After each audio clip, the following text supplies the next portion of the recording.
जय हिंद। देखिए 3 जनवरी के दिन अमेरिका ने वेनेजुएला पर आक्रमण करके और महज कुछ घंटों में इसके राष्ट्रपति भवन से इसके राष्ट्रपति निकोलस मादुरो को उठा के लेके चला गया और अभी निकोलस मादुरो अमेरिका के एक जेल में है। इनके ऊपर आरोप है कि ये वेनेजुएला के रास्ते और मैक्सिको के रास्ते वेनेजुएला होते हुए और यहाँ पर ड्रग्स सप्लाई करते थे। हालांकि ये बहाना है, अमेरिका में ड्रग्स जो आता है वो मैक्सिको से आता है, न कि वेनेजुएला से आता है। ये चुपचाप एक बहाना है। और दूसरा, अमेरिका में जो ड्रग्स है ये अमेरिका के कल्चर के वजह से, वहां पूरा दिन भर दारू गांजा सिगरेट पी के पीते रहते हैं। वहां तो बेटी बाप से पूछती है, father do you have any drink और वाइन। सोच बाप माई बैठ के शराब पी रहा है सर, तो उसमें ड्रग्स काहे नहीं पिएगा सर। तो ये तो अमेरिका का एक बहाना है। एक्चुअल में दुनिया में सबसे ज्यादा ऑयल रिजर्व वेनेजुएला का है, लेकिन इसका ऑयल जो होता है वो थोड़ा सा अशुद्धि उसमें ज्यादा है, इसलिए इसको निकालना थोड़ा महंगा पड़ता है। तो अमेरिका की नजर इस ऑयल पे है और यहाँ लिथियम का बहुत बड़ा भंडार पाया गया और सोना का बड़ा भंडार पाया गया। तो एक्चुअल अमेरिका इन भंडार पर कब्जा करना चाहता है और बहाना लगा देता है कि अमेरिका में ये ड्रग्स सप्लाई करता है, इसलिए वो इसके राष्ट्रपति को उठा के लाया गया है। और 2020 से जब लॉकडाउन चल रहा था उसी समय से अमेरिका राष्ट्रपति को उठाना चाहता था और यहां पर उसने बड़ा अच्छा गेम खेला। निकोलस मादुरो के ही सेनापति, उप सेनापति को इसने मिला लिया और उसने ऑफर दिया कि तुम्हें करोड़ों रुपए दिए जाएंगे, अमेरिका में बस जाओगे, नया पासपोर्ट, नया नाम सब दे दिया जाएगा। उसका अलग नाम दे दिया गया कार्डिनल। अब बाद में ये भी नाम को वो लोग क्या कर देंगे, चेंज कर देंगे। और यही वो व्यक्ति है जो हर एक जानकारी बताते गया। निकोलस मादुरो कितने बजे उठते हैं, कितने गार्ड रहते हैं, रात के समय कौन सा रास्ता होता है, हेलीकॉप्टर कहाँ लैंड करेगा, स्केप रास्ता क्या है, इमरजेंसी में राष्ट्रपति किधर भागेंगे, राष्ट्रपति जिस कमरे में रहते हैं उसकी दीवारें कैसी हैं, दरवाजा कितना मोटा है, किधर खिड़की है या नहीं, A to Z लेआउट वही ये कार्डेनियल नाम का ये बदला हुआ नाम है, उसी का उप सेनापति ने उसे अमेरिका के CIA एजेंसी को मुहैया कराया था। इस आधार पर बहुत लंबे समय से प्लानिंग चल रही थी और इस प्लानिंग में लगभग 150 जहाजों ने भाग लिया और 150 जो जहाज है एयरक्राफ्ट है, अलग अलग टाइप के जहाज है और अलग अलग शहर से उड़ान भरे हैं और सब के सब वेनेजुएला पहुंचे हैं। और सबसे बड़ी बात यह है कि इनके पहुंचने का टाइमिंग एक है, भले उड़ने का टाइम कुछ भी हो, इनके पहुंचने का टाइम एक है। वेनेजुएला को ये लोग संभलने का मौका नहीं दिए और समझते हैं कौन कौन सा इसमें यूज हुआ है। तो जो सबसे पहले वेनेजुएला में एंट्री मारा था, RQ सेंटेलियन नामक ड्रोन एंट्री मारा था। ये 50,000 फीट की ऊंचाई पर उड़ता है और ये स्टिल्ट ड्रोन है। इसे इतनी बेहतरीन फोटो लेता है, हर जगह की पूरी प्रॉपर फोटो ले लिया। स्टिल्ट है तो ये पकड़ में भी नहीं आया। अब इसके बाद अगला नंबर आता है F-35 का। F-35 रडार में नहीं दिखता है दुश्मन के और इसी का फायदा उठा के वो वेनेजुएला के अंदर प्रवेश कर गया। और जब ये वेनेजुएला में प्रवेश किया, अलग अलग जहाजों से, कोई एयरक्राफ्ट कैरियर से उड़ान भरा है, कोई प्यूर्टो रिको के सैन्य अड्डा से भरा है, कोई यहाँ से अलग अलग जगहों से भरा है। तो इसे वेनेजुएला देख नहीं पाई क्योंकि ये स्टिल्ट रडार है। और ये क्या किया, वेनेजुएला के रडार पे फेक सिग्नल भेजना चालू किया। तो वेनेजुएला के रडार कंफ्यूज हो गए कि अचानक से इतने जहाज कैसे आ गए। ये इसका इलेक्ट्रॉनिक वॉरफेयर का तरीका है। अब इसके पीछे चला गया ग्लाउरर। ग्लाउरर जहाज जो है ये बहुत खतरनाक है, ये इलेक्ट्रॉनिक वॉरफेयर के काम में आता है। ग्लाउरर जहाज की खासियत क्या है, ये फेक सिग्नल रडार पे भेज दिया। जब से फेक सिग्नल रडार पे भेजा तो जो वेनेजुएला के रडार थे वो काम उतना अच्छा से नहीं करने लगे। अब यहां वेनेजुएला ने एक गलती कर दिया, उसने इन रडार की फ्रीक्वेंसी बढ़ा दी देखने के लिए कि कौन क्या प्रॉब्लम आ गया। हाई पावर फ्रीक्वेंसी दिया और जैसे फ्रीक्वेंसी बढ़ाया गया तो वो तुरंत यही चाह रहा था ग्राउलर जहाज, इसके अंदर एक सेंसर लगा हुआ है, वो हाई फ्रीक्वेंसी को देखकर AGM मिसाइल मार देगा। और ये AGM मिसाइल जो होती है रडार किलर मिसाइल कहा जाता है, जहां से हाई फ्रीक्वेंसी आती है वहीं चली जाती है। 9 सेकंड के अंदर 12 रडार उड़ा दिया। वेनेजुएला का आसमान अंधा हो गया। अब पूरा मैदान खाली था। ये रडार YJ रडार थे जो चाइना से आए थे। अब वेनेजुएला के ऊपर कोई जहाज जाएगी, वेनेजुएला को कुछ पता चलने वाला नहीं है। अब यहां अमेरिका से उड़ान भर के इसके ऊपर पहुंच जाता है B-52। ये सेकेंड वर्ल्ड वॉर के समय भी बम गिराया था। इसमें 8 इंजन लगे होते हैं और ये कारपेट बम्बिंग की तरह होता है। तो जो उसका जहां से ये डर था कि वेनेजुएला यहां से अटैक कर सकता है, वहां इतना हैवीली बम्बार्डमेंट कर दिया कि पूरी वेनेजुएला में जो उसकी मिलिट्री एस्टेब्लिशमेंट थी वहां अफरा तफरी मच गया। अब वेनेजुएला के आंतरिक भाग पर हमला भी करना जरूरी था जहां से रेजिलियंस आ सकता था। उसके लिए B-1 लेंसर का यूज हुआ। ये लेंसर जहाज जो होती है ये बड़ा, इसका बनावट ऐसा है कि ये जब दुश्मन के एरिया में घुसता है तो फट से चला जाता है, अंदर प्रवेश कर जाता है। तो जब ये इसे तेज उड़ना रहता है तो अपने विंग्स को ये हल्का मोड़ लेता है और तेज उड़ जाता है। लेकिन जब इसे बम गिराना होता है तो विंग्स को खोल लेता है, क्योंकि जब जितना चौड़ा विंग्स रहेगा धीमा उड़ना आसानी होगा। तो B-52 पहले पूरा बम गिरा दिया। उसके बाद ये विंग्स मोड़ के तेजी से वेनेजुएला के अंदर प्रवेश किया और अंदर प्रवेश करने के बाद ये अपने विंग्स को फैला दिया और धीरे धीरे उड़ते हुए टारगेट के ऊपर बम्बार्डमेंट करना चालू कर दिया। इसके पीछे अब आते हैं असली जो इसमें कमांडो भाग लिए थे, डेल्टा फोर्स वाले। डेल्टा फोर्स जिस हेलीकॉप्टर से सबसे पहले एंट्री करते हैं वो हेलीकॉप्टर का नाम है नाइट स्टॉलर। नाइट स्टॉकर जो जहाज होते हैं, इनमें आगे एक गनर बैठा होता है जो आगे से आ रहे दुश्मन को मारता है, 2 कमांडो इस साइड से, 2 कमांडो इस साइड से, यानी हर डायरेक्शन से कमांडो इस पे बैठे रहते हैं। अब कहीं से भी अगर कोई दुश्मन का स्नाइपर खड़ा है, कहीं कमांडो है, कहीं मिलिट्री है, उसको ये लोग अंधाधुन मारते हुए आगे बढ़ गए। ये नाइट स्टॉकर। नाइट स्टॉकर के पीछे आता है सी हॉक। सी हॉक की खासियत क्या है, इसके आगे गनमैन बैठे होते हैं, वो अगर कोई बचा हुआ है उसको मार देंगे, और पीछे इनके खाली जगह होता है जहां पे ये कमांडो ड्रॉप भी कर सकते हैं। तो ये हमला भी करेगा और ड्रॉप भी कर देगा, ये दोनों का काम कर देगा। तो आगे नाइट स्टॉकर गया, पूरा साफ कर दिया, जो बचे हुए उसे सी हॉक साफ कर दिया। अब उसके पीछे आता है चिनूक। चिनूक हमला करने के लिए नहीं आया था, इसमें ज्यादा से ज्यादा सैनिक बैठ जाते हैं, ये गया था ड्रॉप करने के लिए। इसमें बीच से भी कोई सैनिक निकल सकता है और साइड से भी। और अगर मादुरो अगर मान के चलिए लेट जाते या कहते कि हम नहीं जाएंगे, या उन्हें चोट लग जाता, कंटेनर में टांग के ले जाता सब, लेकिन उनको लेके जरूर जाता सब। अब तक आधे कमांडो वेनेजुएला के अंदर प्रवेश कर गए थे। इधर नौसेना बेस से वेनेजुएला की ओर और जहां और कमांडो की सप्लाई करने के लिए फास्ट हेलीकॉप्टर ऑस्प्रे का यूज किया गया। यह हेलीकॉप्टर और जहाज का मिश्रण है। जब ये उड़ान भरता है तो इसके विंग्स ऊपर होते हैं, और जब हाइट ले लेता है तो धीरे धीरे इसके विंग्स जो होता है आगे आना चालू करते हैं। इसके विंग्स ये फोल्ड होकर आगे आना चालू करते हैं, और धीरे धीरे ये आगे चले आते हैं, और ये उड़ता फिरता विमान हो जाता है। तो ये उड़ता हेलीकॉप्टर की तरह आ जाता है। तो जो बैकअप में जो आधे कमांडो थे उन्हें फास्ट लेके अंदर आए सब, ताकि वेनेजुएला पे ज्यादा से ज्यादा कार्रवाई किया जा सके। और वेनेजुएला का और कोई रडार काम तो नहीं कर रहा है, कहीं इससे कहीं पड़ोस से कोई मदद तो नहीं मिल रही है। तो अमेरिका के जो जहाज अंदर गए थे उन्हें भी रास्ता दिखाने के लिए कोई रडार होना चाहिए कि नहीं चाहिए? आखिर वो कहां से रास्ता देखेंगे? तो उनको लिए उड़ता फिरता रडार भेजा गया, जिसकी क्षमता 400 किलोमीटर थी। इसे हम लोग हॉक आई बोलते हैं। हॉक आई ये यूएसएस जिराल्ड R4 पर ये खड़ा था। यहां से उड़ान भर के ये वेनेजुएला के ऊपर उड़ने लगा, और ये वेनेजुएला के ऊपर उड़ते हुए उड़ता फिरता ये कमांड सेंटर हो गया, सारे जहाजों को कोऑर्डिनेट करने लगा। और वेनेजुएला के ऊपर ये 3 रडार ऑटोमेटिक अमेरिका उड़ता चलता फिरता रडार ले आके रख दिया। और जिराल्ड R4 ये कैरेबियन सागर में अपना लंगर डाले हुआ था, ताकि कोई दुश्मन का जहाज या कोई चाइना या रसिया कोई बैक सपोर्ट इसे न दे दे। यदि वेनेजुएला की नेवी अगर हरकत में आती है, तो वेनेजुएला अगर पनडुब्बियों को पानी में रखता है, तो पनडुब्बी बड़े खतरनाक होते हैं, इन्हें साइलेंट किलर कहा जाता है। तो पनडुब्बियों को मारने के लिए अमेरिका के पास बोइंग का बनाया हुआ P-8I पोसाइडन जहाज है। ये जहाज में देखिएगा एक भी खिड़की वगैरह नहीं है, इसके अंदर बहुत सारे सेंसर लगे हुए हैं नीचे की ओर, और इसके अंदर पूरा कमांड एंड कंट्रोल सिस्टम है। अगर कोई भी पनडुब्बी देख लेगा तो ये ऊपर से ही मिसाइल गिरा देगा। पानी के अंदर चलने वाली मिसाइलों को टारपीडो कहते हैं। ये वेनेजुएला के नौसेना को ध्वस्त करने के लिए इसे लगाया गया था। ये भी ऊपर से कमांड कर रहा था, एक और सी हॉक कर रहा था, हॉकाई, और ऊपर से ये अपना पोसाइडन जहाज उसकी निगरानी कर रहा था। और वेनेजुएला के सामने पूरी की पूरी अमेरिका ने नौसेना का बेड़ा खड़ा कर दिया था। ये फुल फ्लेजेड वार के लिए रेडी थे कि अगर वेनेजुएला की ओर से कोई एक्शन लिया जाता है तो यहां जितने जहाज हैं रेडी टू मूव है, सब में कॉकपिट में पायलट बैठे हुए हैं, उसकी नेवी खड़ी हुई है, पीछे उसके प्यूर्टो रिको, फ्लोरिडा और अन्य एयरबेस पे पूरी की पूरी मिलिट्री तैनात थी। हर जहाज में कॉकपिट में जहाज में पायलट रेडी थे कि अगर वेनेजुएला की ओर से कोई अटैक आता है तो इतना तेजी से ये हमला करेंगे कि पूरी स्टेब्लिशमेंट खत्म हो जाएगी। वेनेजुएला को ये लोग संभलने का मौका नहीं देते। और जब ये पूरी की पूरी अंदर प्रवेश कर गए सब, तब असली खेल चालू होता है। पूरे वेनेजुएला को आइसोलेट कर दिया जाता है और वेनेजुएला पे होता है अब साइबर अटैक। साइबर अटैक जब होता है तो वेनेजुएला में जो पावर सप्लाई की जाती है और जो पावर ग्रिड होती है, इसमें भी तो कंप्यूटर लगा है, और वो कंप्यूटर या तो माइक्रोसॉफ्ट का होगा या तो मैकबुक का होगा। उस कंप्यूटर पे अपडेट के नाम पे पहले ही एक मॉलवेयर भेज दिया गया था, वायरस भेज दिया गया था, जो एक्टिवेट करके पूरी लाइट सिस्टम को ही, मेन पावर को ही सप्लाई काट देता है, पावर ग्रिड से ही काट देता है। अब ये लोग कंप्यूटर से ऑन करते रहते हैं, कंप्यूटर में ऑन नहीं होता है, कंप्यूटर ही ऑन नहीं होता है। और चलो गूगल, माइक्रोसॉफ्ट और लैपटॉप, ये लोग बार बार समझाते हैं कि अपना जब तक नहीं होगा तब तक दिक्कत होगा।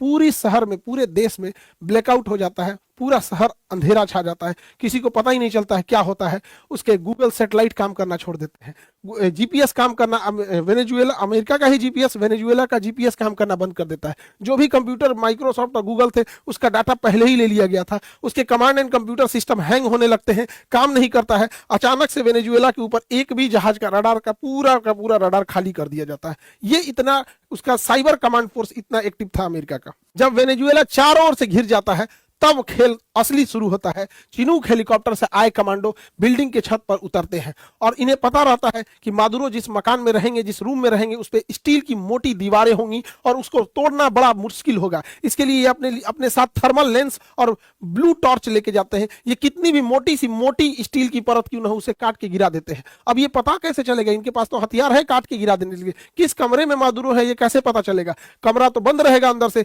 इसके लिए पूरी बिल्डिंग में मादुरो कहां है, इसके लिए इन्होंने ग्राउंड पेनिट्रेटिंग रडार रखा था, वॉल पेनिट्रेटिंग रडार। इस रडार से हम अगर रखते हैं तो उसके अंदर क्या चीज है दिख जाता है। ये तो नॉर्मल भी चीज यूज होती है, जैसे ट्रक में क्या जा रहा है क्या नहीं जा रहा है तो पूरा खोल के पहले यूज होता था, अब तो रडार से ही ऐसे देख लिया जाता है। लेकिन ये उससे हाई पावर होता है और अंदर ये इंफ्रारेड सिग्नल और हीट सिग्नेचर भेज के भी पता कर लेता है कि इस वॉल के अंदर कितने लोग हैं। और जैसे ही वॉल के अंदर देखा गया कि 2 लोग हैं और कद काठी से पता चल गया कि तो तुरंत दरवाजा तोड़ के अंदर घुस गए और अमेरिकी कमांडो, डेल्टा फोर्स के कमांडो इन्हें उठाकर और यहां से वेनेजुएला से उठाकर और अपने हेलीकॉप्टर में लेकर, और यही अमेरिकी नौसेना का जहाज खड़ा था यूएसएस इवो जीमा, और इसी के ऊपर लैंड किया गया और यहीं से यह फोटो रिलीज की गई थी और पूरी दुनिया को बताया गया कि वेनेजुएला के राष्ट्रपति निकोलस मादुरो को किडनैप करके ले आ जा चुका है और अब वो अमेरिकी नौसेना के एक जहाज पे है। यहां से इन्हें प्यूर्टो रिको के भेजा गया हेलीकॉप्टर से, फिर यहां से ये फ्लोरिडा है और यहां अभी न्यूयॉर्क में पहुंचे हैं। इनके ऊपर मुकदमा चलाया जा रहा है। एक छोटी सी जेल की सेल मिली है, इसी के अंदर बाथरूम है।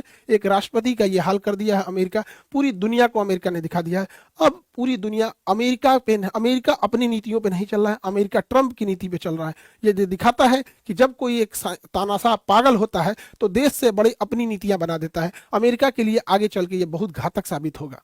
वेनेजुएला के पास रूस का दिया हुआ S-300 भी एयर डिफेंस था जो काम नहीं आ सका। Actual S-300 missile defence system ये 30 साल पुराना है। ये F-16 जहाजों के लिए कारगर था, लेकिन अमेरिका ने इसमें X-16 जहाज यूज ही नहीं किया। दूसरा, वेनेजुएला के पास रूस से खरीदा हुआ सुखोई 30 जहाज है। ये सुखोई 30 जहाज भारत के पास भी है। अब समस्या क्या आएगा? इन जहाजों को अमेरिका ले जाएगा अपने नेवाडा एयरफोर्स स्टेशन। अब वहां इसको ये उड़ा के देखेगा कि कितने डिग्री एंगल ये नहीं मुड़ सकता है। तो इसके एक्चुअल कहां कहां ड्रॉबैक है। अब अगर सुखोई पर हमला करना होगा तो ये जो जहाज है, जैसे पाकिस्तान F-16 यूज करता है, तो ये अपने जितने भी जानकार हैं जो इसके दोस्त है उसको बता देगा कि अगर इस जहाज को मारना है तो इतना डिग्री नहीं मुड़ सकता है, कितना ऊपर जा सकता है, कितना नहीं जा सकता है, ब्लैक पॉइंट क्या है, और फिर इसका रिवर्स इंजीनियरिंग करके निकालेगा। ये वेनेजुएला के साथ साथ रशिया के लिए भी एक बहुत बड़ा सरदर्द है। हालांकि वेनेजुएला के पास S-300 था जो F-16 को मार गिरा था, इसलिए अमेरिका ने इसे यूज ही नहीं किया। अगर उसके पास S-400 आता तो ये F-35 को भी पकड़ लेता, लेकिन उसके पास ये नहीं था, इसलिए अमेरिका यूज कर रहा है और कह रहा है देखो मैंने तुम्हारा पूरा एयर डिफेंस सिस्टम ध्वस्त कर दिया। अरे भैया, तुम F-35 लेके काहे नहीं घुस गए रूस में? और तुम्हारा जब केरल में खराब हुआ था F-35, काहे नहीं चले आए? S-400 का रडार F-35 को लॉक कर सकता है, ऐसा नहीं है। तो ये तो नॉर्मल देश को, और दुनिया का इतना बड़ा सुपर पावर बैकअप में रखा है नाटो, तो कोई भी देश उतना आगे जा सकता है। और हमारे देश को इतना ह्यूमिलिएट किया ये इंसान, पागल हो गया है ये। भारत को बड़ा अपशब्द बोला। प्रधानमंत्री हमारे देश की संपत्ति होती है। प्रधानमंत्री को बोलता है ये कि मोदी ने फोन किया, उन्होंने बोला प्लीज मैं आपसे मिलना चाहता हूँ। क्या बदतमीजी है ये बड़ा दुख होता है कि प्रधानमंत्री एक पूरे देश का प्रतिनिधि होता है। एक प्रधानमंत्री की इज्जत पूरे देश की इज्जत होती है। हमें सबको खड़ा रहना चाहिए यहाँ पर। और हम धन्यवाद कहते हैं पहले महाराष्ट्र के लोगों को कि यहाँ जो टेस्ला का पहला कारखाना मिला था, आप लोग को इंडिया की गाड़ियां खरीदी यहाँ पे। ऐसे अमेरिकन वाले प्रोडक्ट्स को यूज करेंगे, ये अल्टीमेटली हम लोग के लिए भी बड़ा सरदर्द बनेंगे। हमको लगता है कि उतना सक्सेस नहीं हुआ महाराष्ट्र में जो टेस्ला खुला था। हमें अपने प्रोडक्ट्स में होना चाहिए। और ये लोग देखिए, हमारे भारत के लोग इन्हें मोटिवेशन मानते हैं। इनकी हिम्मत नहीं हुई थी, ये करोड़ों कमाने वाले लोग, इनकी हिम्मत नहीं हुई थी कि ऑपरेशन सिंदूर पे एक शब्द बोल सके। आप बताइए, हम देशवासियों से पूछना चाहते हैं, क्या इनका कर्तव्य नहीं बना कि एक बार ये बोल सके कि जब ये प्रधान डोनाल्ड ट्रंप, ये पेट्रोल पंप हो गया, पेट्रोल पंप यहाँ पे, इसको पेट्रोल चाहिए यहाँ डोनाल्ड ट्रंप से हटके, जब हमारे प्रधानमंत्री का अपमान कर रहा था तो इन लोग की हिम्मत नहीं हुई। एकदम यहाँ पे ईमान धर्म बेच दिया है सब। यहाँ पर ये लोग क्या करेंगे? पैसे के अंधे हो गए। और हमारे देश के लोग कहते हैं कि ये बहुत आगे निकल गए, किसी काम के नहीं। कोई गूगल संभाल रहा है, कोई माइक्रोसॉफ्ट संभाल रहा है, कोई कुछ संभाल रहा है, और एक शब्द नहीं बोला जाता है इन लोगों से अपने देश के प्रति। वही देखिए यहूदियों को, इजराइल पे ऊपर जो गजा से हमला हुआ था, तो गजा कोई बहुत बड़ा देश नहीं था, उसके बाद अपनी आर्मी है, एयरफोर्स है, नेवी, कुछ भी नहीं है, और इजराइल इतना शक्तिशाली, बावजूद इसके पूरे यहूदियों ने एक साथ एकजुटता दिखाई। और इन लोगों के ऊपर एक बार आप जरूर सोचिएगा, क्या इन लोगों को बोलना चाहिए कि नहीं बोलना चाहिए? ये हमारे देश का अपमान है, प्रधानमंत्री का अपमान है। प्रधानमंत्री देश का प्रतिनिधि होता है। अमेरिका जिस तरह बेलगाम हो गया है, वो अगला निशाना बनाएगा ग्रीनलैंड को, इधर लेगा क्यूबा को, और यहाँ ईरान पे भी अटैक कर सकता है, क्योंकि अब अमेरिका को रोकने वाला कोई नहीं है। हाल ही में अमेरिका ने यहाँ पर रूस का एक पानी वाली टैंकर को, जहाज को, पेट्रोल टैंकर को भी अपने अंडर में ले लिया, सीज कर लिया, जबकि रशियन पनडुब्बियां इसकी सुरक्षा दे रही थी। लेकिन अमेरिका इतना मन बढ़ गया, किसी से नहीं डर रहा। अब इस घटना के बाद चाइना ताइवान पे कब्जा करने के लिए लीगली वो सेटिस्फाई हो चुका है। अब वो इस ताइवान को कब्जा करेगा, और ताइवान को कब्जा करने के बाद वो सिलिकॉन पर कब्जा कर लेगा, और सिलिकॉन से ही आज पूरी दुनिया की जितने एडवांस चीजें बनती है, चाहे वो किसी भी तरह का पैसेंजर जहाज हो, पनडुब्बी हो, हेलीकॉप्टर हो, स्पेस शटल हो, ड्रोन कैमरा हो, कंप्यूटर हो, लैपटॉप हो, वॉशिंग मशीन हो, कहीं भी हर जगह यूज होता है, तो वो होता है सेमीकंडक्टर। अमेरिका पेट्रोल पे कब्जा करो, चाइना सेमीकंडक्टर पे कब्जा करने जा रहा है। चाइना तो बदला ले लेता है यहाँ पर। अमेरिका ने जो वेनेजुएला के साथ किया, वो भारत के साथ कर सकता है कि नहीं? तो ये भारत के साथ नहीं कर सकता। उसके लिए 3 लोगों का धन्यवाद देना चाहिए। 1974 में स्माइलिंग बुद्धा नाम से इंदिरा गांधी ने परमाणु परीक्षण कर दिया और मिसाइल प्रोग्राम और परमाणु प्रोग्राम को आगे रखा। वो उतना सक्सेस नहीं था और परमाणु बम बन के तैयार था। जरूरत था तो हमारे वैज्ञानिकों को और दृढ़ राजनीतिक शक्ति की। फिर 1998 में अटल बिहारी वाजपेयी और एपीजे अब्दुल कलाम की जोड़ी ने परमाणु परीक्षण कर दिया। ये 3 लोगों का नाम परमाणु परीक्षण के लिए याद रखेंगे कि आज भी अगर हमारे ऊपर कोई इस तरह से हमला करेगा तो हम लोग भी जवाब में ये परमाणु बम देंगे और बढ़िया से उनको जवाब दे दिया जाएगा। तो ये जरूरी है। हर देवता को देखिएगा, उनके पास एक हाथ आप देखेंगे करुणा के लिए, आशीर्वाद के लिए रखे रहेंगे, और सबके पास अपना शस्त्र है। किसी के पास भाला है, किसी के पास त्रिशूल है, किसी के पास गदा है, सबके पास। इसका मतलब ये है कि करुणा बनाए रखिए, लेकिन रखिए अगर कोई बदतमीजी करेगा तो धो देना है। अमेरिका किसी भी देश को मारने से पहले उसने कई नीतियां अपनाता है। सबसे पहले उस देश का व्यापार खत्म करने के लिए उस पर टैरिफ लगाता है, फिर ट्रेड वार कर देता है, उसके पार्ट्स को मुहैया कराने से रोक देता है, उसकी जीडीपी को गिरा देता है, उसके किसी इंसान, पॉलिटिशियन या बिजनेसमैन पर सैंक्शन लगा देता है कि आप आ जा नहीं सकते हैं, उसके किसी प्रोडक्ट पर एम्बार्गो लगा देता है कि आप इस प्रोडक्ट को नहीं बेच सकते। जैसे इसने अभी वेनेजुएला पे ऑयल एम्बार्गो लगा दिया यहाँ पर। इस वजह से महंगाई बढ़ जाती है, इन्फ्लेशन बढ़ जाता है। और अमेरिका के पास सोशल मीडिया की ताकत है। इस सोशल मीडिया की ताकत से उसी देश की जनता को वो उग्र कर देता है, विपक्ष के नेता को नोबेल पुरस्कार दे देता है, और इसकी मदद से वो अंतर में ही गृह युद्ध का एक माहौल बना देता है। फिर यूएन में कहता है कि वहां लोकतंत्र खतरे में है, और खुद क्या करेगा, उस देश को चारों ओर से घेर लेगा, नौसेना से, चारों ओर से, एयरफोर्स से, और अचानक एक दिन समय देख के हमला कर देगा। यही चाइना हमेशा से करते आया है। चाहे वो 2006 में सद्दाम हुसैन को भी ऐसे ही घेरा था, 2011 में गद्दाफी को, 24 में बशर अल असद को, सबने यही किया था कि डॉलर का पैसा इन्होंने पेट्रोल का पैसा डॉलर में न लेके रीजनल करेंसी में लेने का प्रयास किया था। इन लोगों को आज तक नहीं समझ में आता है कि चाइना, अमेरिका पिछले 3-4 साल से घेर के इकोनॉमी गिरा देता है। अमेरिका को अगर कोई अच्छा से जवाब दे सकता है तो किम जोंग। अमेरिका जब भी इसके बारे में कुछ भी बोलता है, अभी कल तो 2-4 को हाइपरसोनिक मिसाइल मारा है, इसका सीधा कहना है अगर अमेरिका कोई एक्शन हमारे ऊपर लेगा, घेराबंदी चालू होगा, तो सबसे पहले जापान को मुंगा देंगे और साउथ कोरिया को मार देंगे। ये दोनों बहुत डेवलप है। ये कहता हम क्या किए, कहा वो सब हम नहीं जानते हैं, हम तुमको मार के खत्म कर देंगे, परमाणु बम पहले इन्हीं पे मारेंगे। अब ये लोग कहते हैं कि भैया तुम दूर ही रहो, क्योंकि इन दोनों ने अमेरिका का साथ भी देते हैं। तो ये एक तरह से बढ़िया काम करता है अमेरिका के लिए। आप देखें किस तरह से टेक्नोलॉजी किसी देश को पंगु बना देती है। अगर हम टेक्नोलॉजी अपना नहीं रखेंगे तो आज के परिदृश्य में युद्ध में बहुत दिक्कत हो जाएगा। आज से 6 महीना पहले हम एक बात बोले थे कि हमारा अपना सोशल मीडिया नहीं है, हमारा अपना गूगल नहीं है, हमारा यूपीआई गूगल इस सबको बंद कर देगा, गूगल चाहे तो घुटना पे ला देगा। तो बहुत आदमी गुस्सिया गए थे कि सर ऐसे कैसे कर दिए, भारत इतना कमजोर है कि गूगल घुटना पे ला जाएगा। एगो इंडिगो ला दिया था घुटना पे, एगो इंडिगो जहाज। सोशल मीडिया हम लोग का नहीं है। सोचिए, ये प्रधानमंत्री का जो जहाज है हम लोग के पास, अपना प्रधानमंत्री राष्ट्रपति का जो जहाज है, नहीं, बोइंग अमेरिका का है। अगर वो चाह देगा सॉफ्टवेयर रोकने के लिए तो उड़ान भरने से रोक देगा। तो ये जरूरत है हम लोग को, देश को, कि हमें अपना सॉफ्टवेयर, आज अब कोई कंप्यूटर लीजिए, माइक्रोसॉफ्ट का होगा, मैकबुक का होगा, कोई सोशल मीडिया है, ये सारा का सारा सोशल मीडिया वगैरह अमेरिका से कंट्रोल्ड किया जा रहा है। तो भारत को जरूरत है चाइना की तरह आत्मनिर्भर बनने की, ताकि हम भी अपनी चीजों को कंट्रोल कर सके। वरना इस तरह से लचर व्यवस्था रहेगी और हम लोग इस तरह से रहेंगे तो कहीं ना कहीं ये दुश्मन के लिए बहुत फायदा हो जाएगा। यही बात हम पहले भी समझा रहे थे कि अगर गूगल चाहे तो हमारे किसी चीज को रोक सकता है, क्योंकि उसके पास टेक्नोलॉजी और पावर इतना है। आप जीता जागता एग्जांपल वेनेजुएला पे देख लीजिए। आज से 6 महीना पहले कई आदमी, डिजिटल जोम्बी है सब, कुछ देखिएगा यूट्यूब पे कुछ जोम्बी है सब। आप कोई अच्छा सलाह दीजिएगा देश प्रेम में ना, तो वो सब राजनीति प्रेमी है सब, ऐसे नहीं हो सकता है। अरे भैया, टेक्नोलॉजी उसकी रहेगी, वो कभी भी यूज कर सकता है। एक अपडेट के नाम पे कोई सॉफ्टवेयर भेजेगा, उसके अंदर क्या मालवेयर भेज दिया, क्या वायरस भेज दिया, कुछ नहीं बुझाता है। इसलिए जितना जल्दी हो समझ जाना है उतना ही अच्छा ही है। देखिए, आज जैसे 2026 में अमेरिका ने वेनेजुएला पर हमला करके वहां के राष्ट्रपति को उठा ले गया, ऐसे ही 1980 के दशक में अमेरिका ने 1979 में ईरान में भी पूरा हेलीकॉप्टर लेके घुस गया था और ईरान की एम्बेसी पे ईरान ने उसके लोगों को किडनैप कर रखा था। तो अमेरिका हेलीकॉप्टर हेलीकॉप्टर लेके घुस गया और ईरान को ले के चला आया था, लेकिन आंधी उठ गया ईरान में और उसका कुल हेलीकॉप्टर ढह गया, नीचे गिर गया और अमेरिका का यह प्लान फेल हो गया। और अगर आप कहेंगे तो इस पे भी एक वीडियो बनाएंगे कैसे ईरान पर अमेरिका ने किया था। ईरान अमेरिका में इतनी बेहतरीन दोस्ती थी, वैसे ही दोस्ती थी जैसे अमेरिका और वेनेजुएला में। अमेरिका और वेनेजुएला में बहुत अच्छी दोस्ती थी, अमेरिका ने भी उसे हथियार दिया था और ईरान से भी दुश्मनी हो गई, वेनेजुएला से भी दुश्मनी हो गई और अगला नंबर संभवतः ईरान का है।